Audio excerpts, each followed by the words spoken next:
Hello, Michelle. This is a fluke, but I promise I'm not copying you, even though you wouldn't care if I was. However, I was thinking over the past couple of weeks that maybe a goal for me for next year would be to set up an Etsy page and to try and sell something. So I had thought that, for example, cards would be a good idea if I could figure out something that was a hole in the market, something that I thought I would buy that I can't find, which is so often the case with every product category ever invented. I had set up all my business stuff this year, so I had purchased a domain and figured out the logo and got a PO box and set up a business bank account and everything, because I had this project going with my friend that we were going to sell this thing for kids, and then that fell through. So it's all sort of, all the prep is done, and I would be happy to still use all of the stuff that I have prepared basically. I might zhuzh it up in a slightly different direction, I don't know. But yeah, I was thinking that I might just, you know, even if not a single product ever gets sold, I might make that my goal for the next 12 months, that I try to actually create something with art and try to sell an item, even if it's just play pretend. Hey mama, I set up a shop, do you want to buy something? Yeah, maybe my mum will buy one. Thanks for suggesting the video projects idea. I had sort of just thought of doing this and coming up with 4 interesting things each week. I hadn't even thought of a bigger picture or trying anything else. So the blog every day in April, I thought maybe if we did it, one person answers a question and then asks a question, and then the next day that person answers the question and then asks a question, something like that, where it's not just like, you know, talk about what you did that day, because Lord knows my days don't have the biggest things happening in them, and I thought that that could also potentially keep it short and sweet so that we don't feel like it's too much of a burden. I'm not sure about Vlogmas, like is there a objective, like is there a topic or anything, or is it just like you vlog every day until Christmas? Get ready with me? I don't know. I would have kids crawling over me, so plan with me? I don't know how that would really make for an interesting video, but please enlighten me. Draw with me? Yeah, there is supposed to be some way on YouTube that we can like do something at the same time, isn't there? Like I vaguely recall seeing John or Hank Green tweet, hop onto YouTube now because we're doing a thing. You can tell me what that is all about. Inktober, I would definitely like to do Inktober. By that time, I am hoping to get, if I'm very good, an Ecoline set. So I really want to get the 5 set where it's cyan, magenta, yellow, black and white, and then I want to be able to like have a go making any color out of all of those. I was just watching a Frannerd video where she was doing exactly that, and she was having so much fun, and she's infectious, so I want to give that a go. And the other one you suggested was desk tour. I don't know how that makes for interesting content, but again, like if it does, send a link my way to an example of one, and I would like to watch that. And the other thing you said was whether or not to vlog over Christmas. I think that it will completely be possible. This isn't too much like of a huge thing for me. The only thing is around the New Year's Day, we will be out of range of like Wi-Fi sort of thing. So I might be late, but I reckon, yeah, we'll be fine. If you want to do it, I want to do it. I'm going to buy our annual wall planner that I'm going to mark in what a couple of these projects are. So like maybe if we can do the April one and the Inktober one faux show, and then anything else that we think up along the way, so I can have that up on my wall and I can see what's coming up, and I can also put in some personal deadlines for making an Etsy page. Okay, this is really embarrassing and I'm ashamed about it, but I want to talk about it because I think maybe saying it openly, that maybe I will change my ways. But something that's happened lately is I've been behaving very badly, and I don't know whether it's because I've become more immature because I'm around little kids. So recently, well, the vet did pull a on me, I think. They weren't very cool. They kind of said that Jet needs his teeth professionally cleaned for like $500, but I had to approve a quote up to $1,200 just in case they needed to do a lot of work in his mouth. And then they called me after the teeth cleaning was done and said that it would be basically $1,000, and I was like, holy. And then I almost cussed, and then I just like, this reaction, this really immature reaction was like, I guess my kids won't be getting presents this year, which is just like such a dumb thing to say. Like, how is that gonna, I don't know. So that's one example. Then I volunteered to help out with the kindy that Kit will be going to. They were desperate for like committee members, and I've never been on a committee before, and I've always heard like designed by committee and it's a horrible thing and rah rah.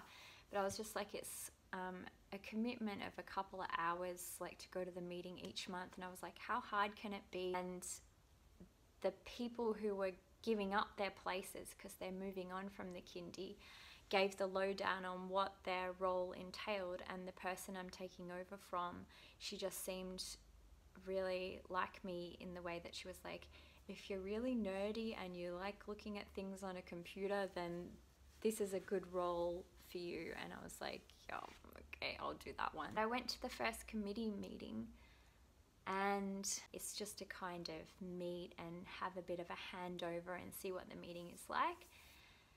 So I'm sitting down and they're going through all their like decision points. And then they're just talking and talking and talking. And oh my goodness, I don't know. I am a terrible person. I couldn't help, I just said audibly, can we talk about this some more? Like really sarcastically and horribly. And there was no point to saying that. Like, I am a new person here. I am meant to be just listening and hearing how they're doing things. You can't change how a whole committee runs, and you're just like a complete newbie, and they obviously are going about things in a different way than you would have done. There is nothing to be achieved by saying something sarcastic and horrible. I think probably just the two people on either side of me heard me, but they're like new people who are going to be on the committee with me the next year, so they probably both think that I'm a complete jerk, which valid. Maybe next time I'll go with a t-shirt that says jerk across the front of it, and then everyone will be on the same page. And Jet's pet bill was so expensive that I like 10 minutes looked into pet insurance. So I just went on to RSPCA pet insurance, which was like the first one. It was late at night. I was just trying to really quickly see if I paid a certain amount per year, which I think was like $300, whether one of these darned costs came up, like mouth surgery for $1,000, whether that would like be worthwhile.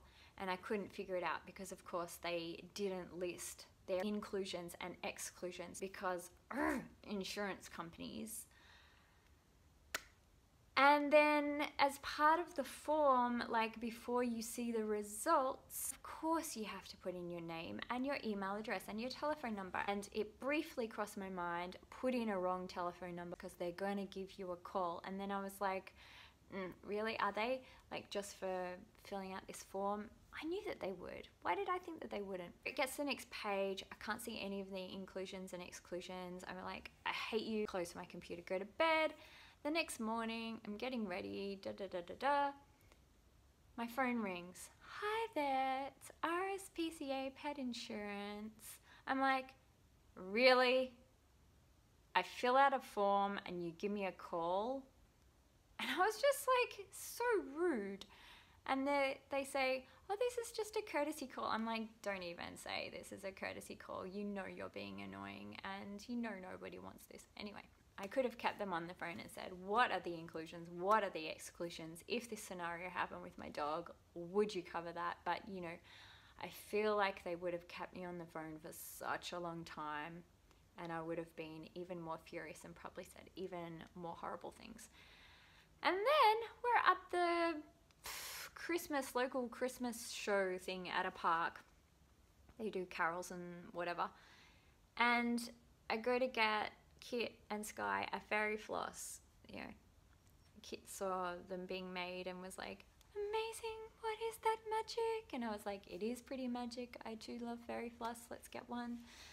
So we go over, I pay my money, and there's like this stand that sells ice cream and fairy floss, but it's the same stand. So I'm getting an ice cream for myself and 2 fairy floss for the kids. So I pay and I get my ice cream, and then the person who's doing the fairy floss stand is like in their own personal hell and everything is going wrong. So the fairy floss is taking ages. And meanwhile, this long queue has formed in front of the fairy floss. So I get my ice cream, I've paid, I kind of step aside because now I'm just waiting for 2 fairy floss, but there's like a big queue there because people are lining up to like pay and get fairy floss.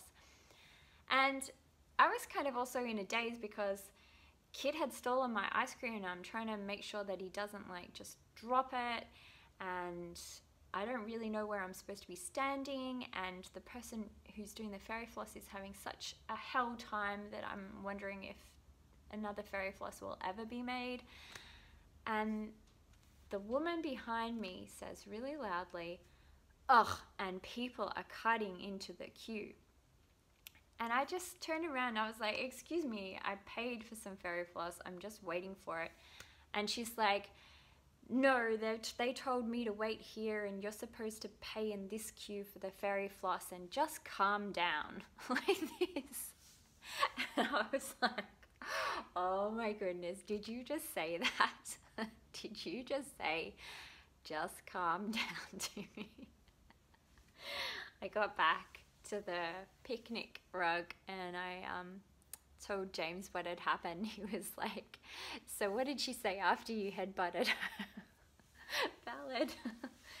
Anyway, so I've been behaving really badly, and I hope that maybe talking about my appalling, shameful, toddler-esque behavior and a new year just around the corner, I may become a better, brighter, kinder, more wonderful person. Okay, regarding art, which I'm still loving, one of the most recent exercises was to do trees. So there were like a bunch of samples like this, which were photos and also other people's artwork on the table, and we just grabbed one that like inspired us and gave that a shot. So I don't think I showed this one to you last time. The trees were done with masking tape, and then you do like the wash for the background, and I really enjoyed like putting in some texture into that wash. Did the leaves with acrylic so that they're kind of opaque, and then we did used quick drying ink with like a sharpened stick to do like all the details on the trunks, and then you can smudge the quink in by adding like with a brush and with water you can sort of wash it over get like shading effects and stuff. So that was super enjoyable. And when I got home and I showed James, he was like, that is so cool, let's frame it, which is really nice to hear. Like, that's pretty cool. This was the art teacher did of me. She only did a little bit because she was just showing us an example, but she actually took it home and completed it and brought it back as a gift for me. So that was lovely. Her name is Natalie Fernandez and she's been wonderful, and I've signed up for the class next year. I'm so stoked. And then the last class of the year, we did, well, I chose to do pastels with paint. So this is the end result. So she kind of gave me a little bit of the lowdown of what to expect, but I decided to do something that she didn't think was necessarily going to work.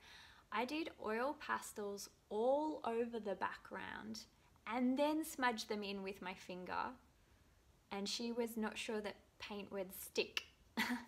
But then I made quite sort of thick watercolor paint, and it's like this super interesting feel. It's like this really opaque, interesting, so many shades and lines and stuff going on there. I just kind of love it. So then I did the watercolors all over on top, and then I decided to put chalk pastel on the very top. So it's actually got a bit of chalk here and there, and then I've smudged those bits in. However, for the black part and for the trees, I decided to not smudge in the chalk pastel. So I was trying to leave like all strange, interesting, textury kind of stuff. I was really happy with the way that turned out. Like, it's not a very necessarily attractive picture or anything, but I really enjoyed playing with the different mediums and just experimenting with what they would or wouldn't do. I just thought, look, if it completely stuffs up, I've got more paper, it's all good. Besides doing the little How Art Can Make You Happy course on Sketchbook School this week, which I'm just halfway through, so I'll comment on that next week. I'm also been reading the Drawing on the Right Side of the Brain book, and this was recommended by my art teacher.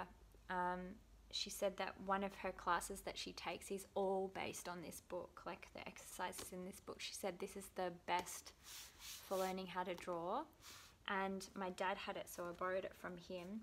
And I've just gotten up to the bit where you have to put together your materials. So it's like telling you what sort of paper and pens and stuff to have. So I'm just going to probably leave that until just after Christmas. Figure out what I do and don't have on that list. Like, it's not complicated stuff, but like one of the things is that I need to buy some black cardboard, which I don't have. I love you, bye. I love you, bye. I love you, bye. I love you, bye. I love you, bye.